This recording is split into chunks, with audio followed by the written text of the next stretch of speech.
So now it's my grand pleasure, es mi un honor y placer to introduce to you our keynote speaker. Monica Hernandez-Morales is an alum of Pittsburg High School, Los Medanos College, and UC Berkeley. Monica is a dreamer who is preparing to graduate from CSU Los Angeles this June with a Master's of Science in Counseling with a concentration in marriage, family, and child therapy. Monica's passion for assisting underserved communities to access higher education is what led her into pursuing a counseling degree. In the process, she has developed a new passion for working with children, adolescents with autism, as well as elementary age school children. Interesting facts about Monica is that she led a walkout in 2006 from Pittsburg High School. Where else? And she's an artista. She also did if you take a look at the artwork with Aguila, she's the artist that did the work. She also was in the Pittsburg High School marching band and Cal marching band. Tenors are cool, she says. Aparte de eso, quiero también dar mis gracias y qué orgullo es para mí. I know Monica since she is still young, but younger, when she was in high school and here at Los Medanos College. I remember her father told her, because she was very vocal, she was an activist, even then. And one thing you need to remember about dreamers, that dreamers are very, very brave. Dreamers tienen valor. They are the most bravest people. The only people more braver than dreamers are the parents, que llegaron aquí para una oportunidad mejor para sus hijos, que dejaron un idioma, cultura, país, padres, abuelos, to come here. ¿Para ellos? No. Para sus hijos. And Monica represents that dream, la esperanza. And I've known her. She's very humble, humilde, very proud. You know, she's intelligent, pero todo el tiempo como un nopal, una conexión a la tierra, firme. Very, very humble, but very proud of who she is, very proud of where she comes from. She's proud of graduating from Los Medanos College, proud of graduating from Pittsburg High and from Cal. And many people helped her. And even back then, she was helping younger, her peers, but she's helping people even more. And she learned that here at Los Medanos, at Pittsburg, and from her family. Even though her father goes, "Mija, no te metes en tantas cosas." Lo tengo que hacer, Daddy. Introduce to you, Monica, our keynote speaker.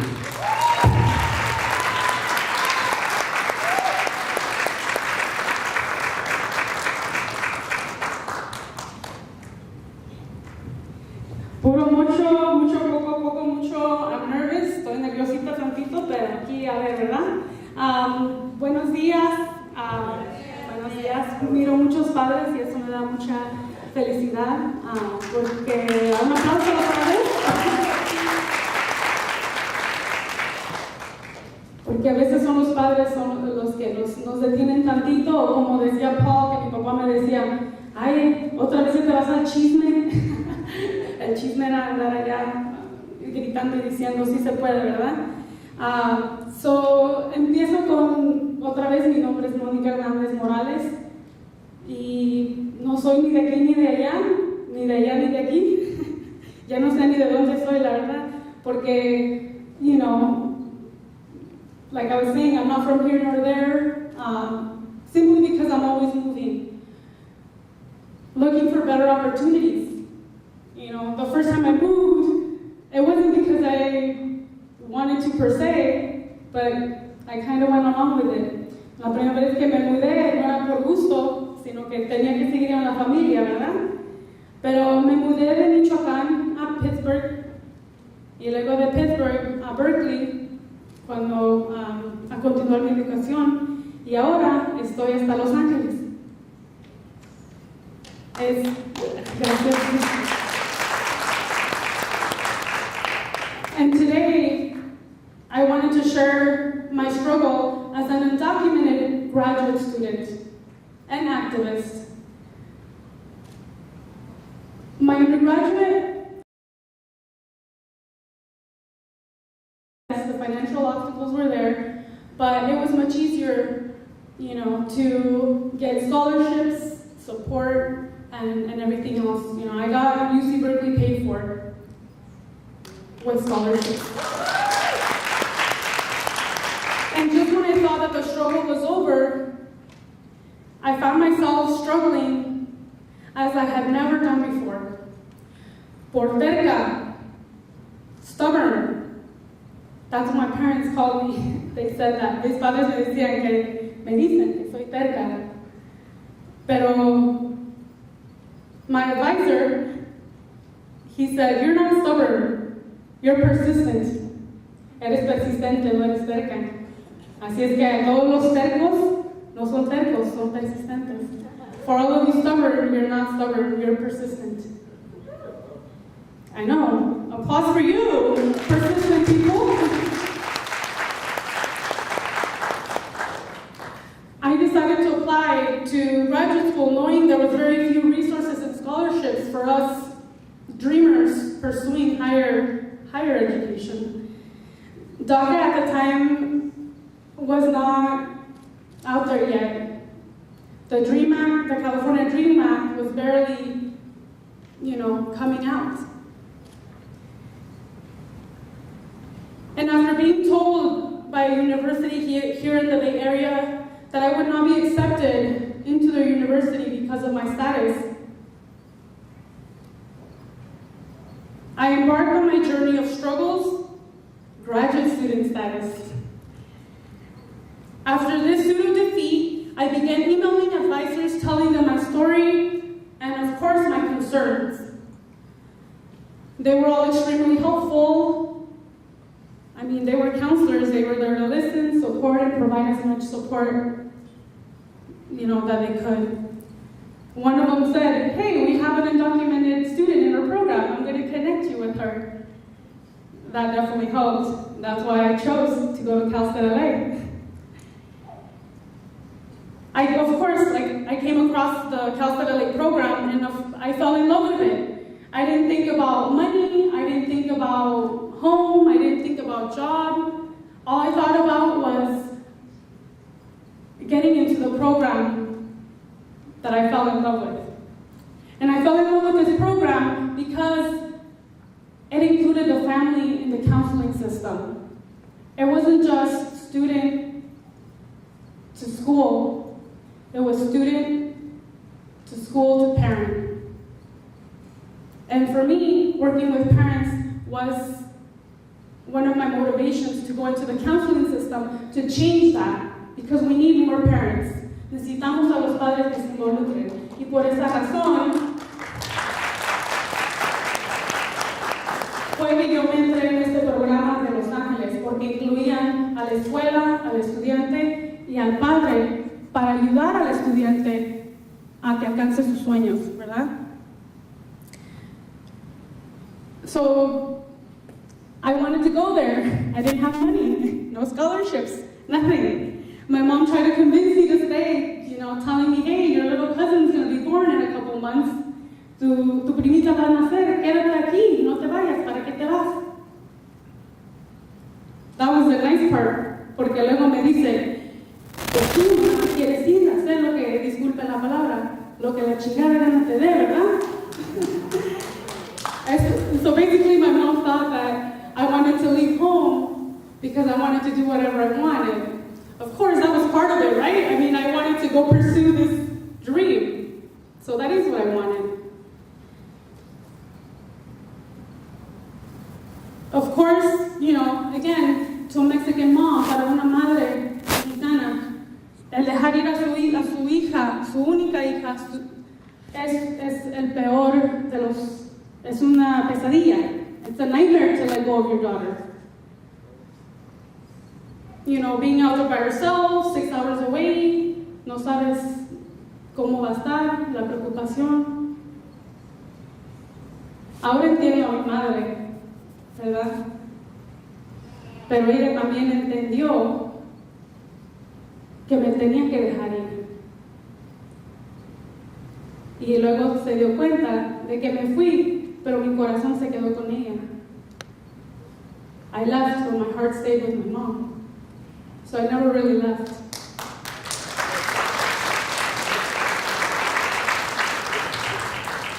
So again, the financial stuff kicked in, you know. Like I said, the dream act wasn't there, and I had to find myself and get creative to pay for this, right? So what I did was I started fundraising, asking for donations, and as you know, I mentioned I'm an artista. I had a lot of works, and it piled up.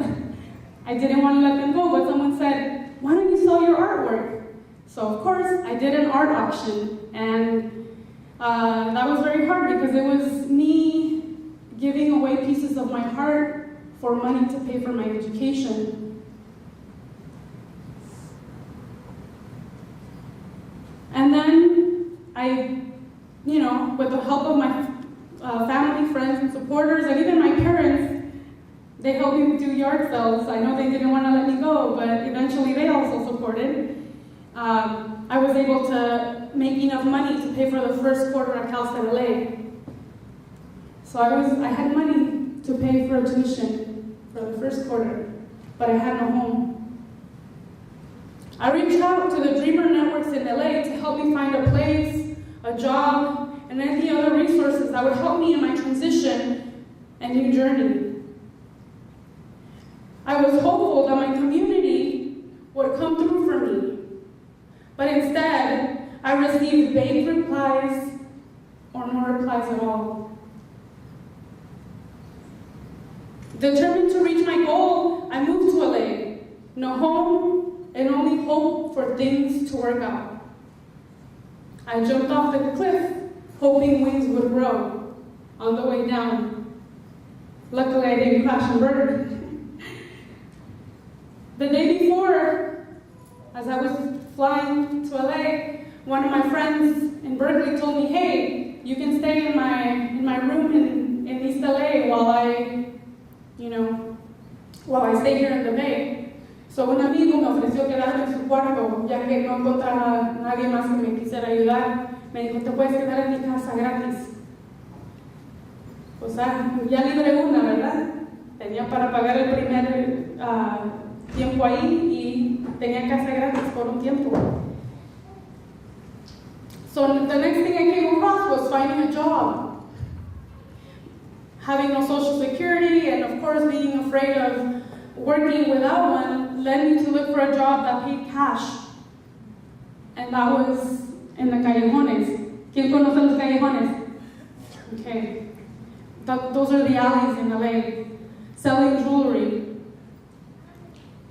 It was hard because, I had to commute, 45 minutes on the bus. But I still did it, and yes, that was part of the difficulty, but the most difficult part was working in a job that was not satisfying. It was something I did not love doing. It was not something that I had worked for so much, and that my parents had sacrificed so much for. That was the biggest pain for me. The hardest obstacle came next, and it was the emotional aspect. I had no idea that I would ever miss home. And that was because, I thought, I'm like, well, I lived in Berkeley, that's moving away from home, Me sentía la muy chingona, dije, ya viví en Berkeley, en Los Angeles, no es nada, ¿verdad? But who was I kidding? Whenever I wanted to go home, of course, in Berkeley I could go back, 30 minutos en el bar y ya estaba allí. En Los Ángeles, 6 horas en el autobús, no tenía dinero, no tenía carro, se me era imposible. Yo extrañaba mi familia. I missed my family. The home-cooked frijolitos, esos frijolitos que mi mamá hace, los chilaquiles, enchiladas. I missed it all. But little did I know that this new experience of leaving home,